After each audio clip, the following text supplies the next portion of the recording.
Hello everyone, and thank you all for coming out here tonight. For a moment, let's all imagine that we have a loved someone who has committed a mistake in his young days and was sentenced with a felony charge. After many years he was in this prison. After he left the prison, and he lost all of his rights with it. Do you guys think this is fair? I honestly do not think it's fair. I have witnessed this firsthand with my uncle who has a felony charge and lost his rights when he finished his sentence. I'm neither a prosecutor nor a convicted felon. However, I'm very emotional about this subject, and that which led to my curiosity about talking this subject today. Felons do not deserve to lose their rights. They deserve to restore their rights. So today, I'll be talking about my problems and the solution of this really important matter. To get into it, let's get into the problems.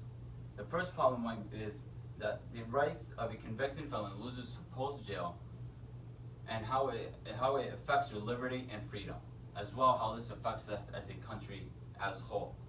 So according to lawdictionary.org, convicted felons lose rights from voting to employment, depending on their states of residence. In 2016, an estimate of 6.1 million people could not vote due to felony convictions, which is an increase from 2010 by 4.2%.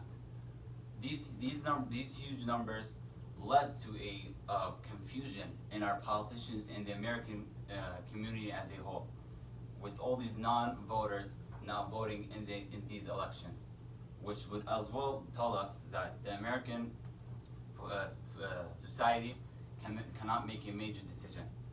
But if we have these 5.2 million people with us to vote, we can all make a decision together, which would unite us as well and bring them back into the society and give them a chance.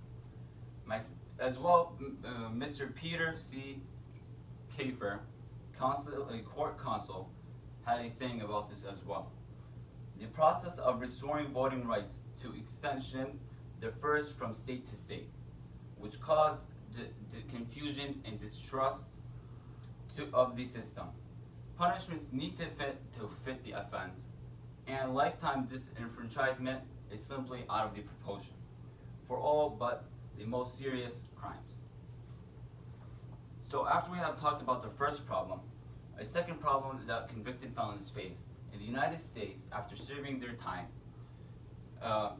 ex-felons, convicted felons, are released and they face significant obstacles.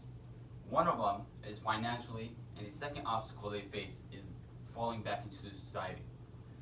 However, these obstacles would lead them back to doing crime and not thriving in this community.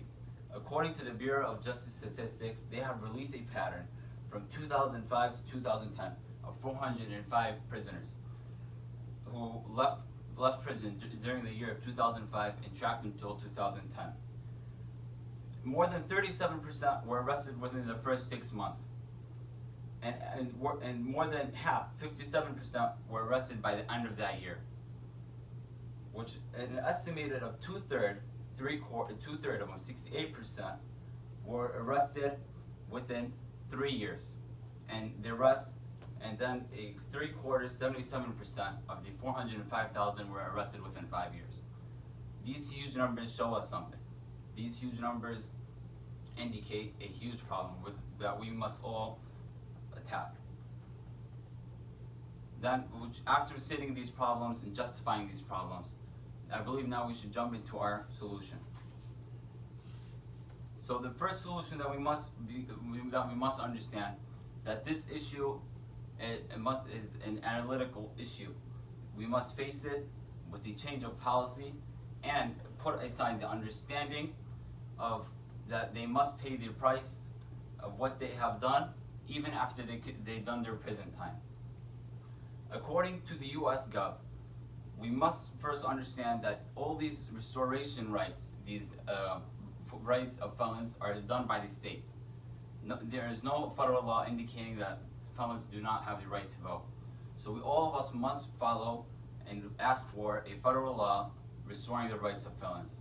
So how can we do this? According to USA.gov, Congress is a legislative branch of the federal government and makes laws for the nation. The Congress has two legislative bodies, the House of Representatives and the U.S. Senate.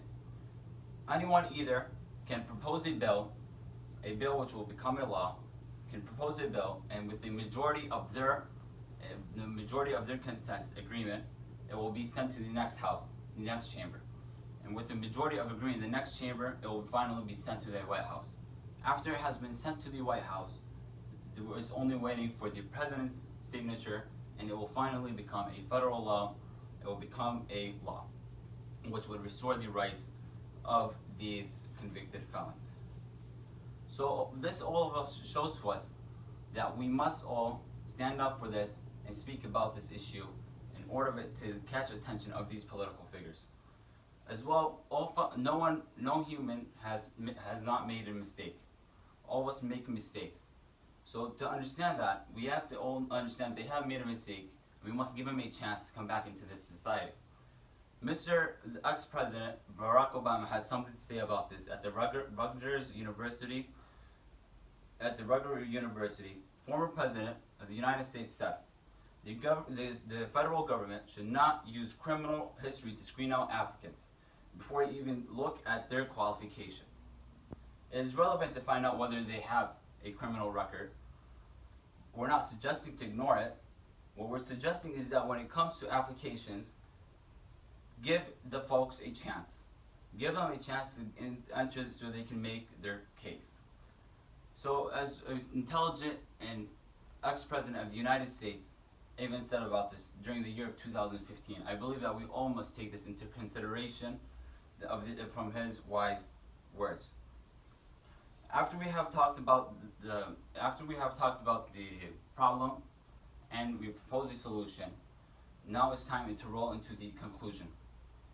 An ex-offender in the United States, after he does his after his time is done in jail, he still does not finish paying the price.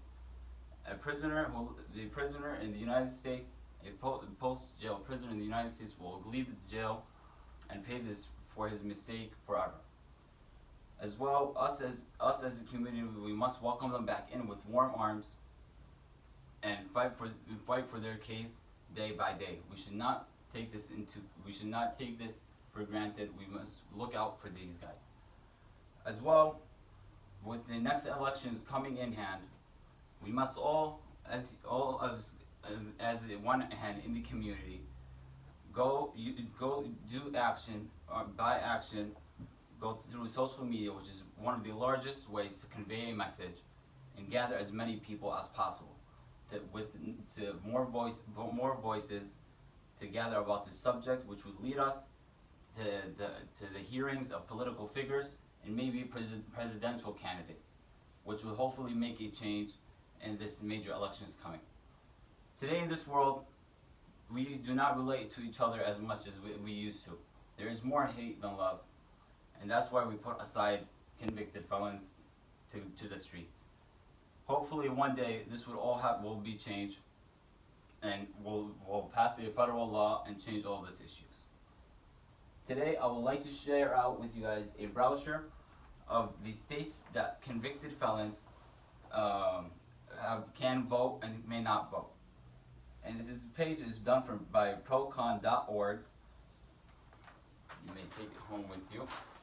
Well, thank you. Thank you all for watching. Thank you.